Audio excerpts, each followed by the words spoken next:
He placed the ancient bowl in my hands with the dried red leaves in it, called out into the void over the cliff, and traced some kind of symbol over my head. At that, the shaman turned away from us and started grinding red leaves again in the same steady rhythm, leaving the bowl of ingredients in my hand. While we were walking back down the trail, Rose stopped and pulled me aside.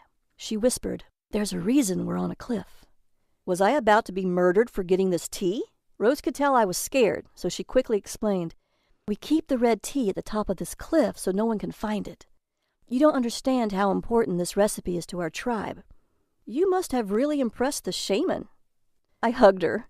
I thanked her for the precious gift.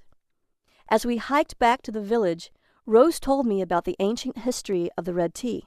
She said that the villagers drank it to feel no hunger while they were out hunting. The women drank it to maintain energy throughout the day to help look after all their children.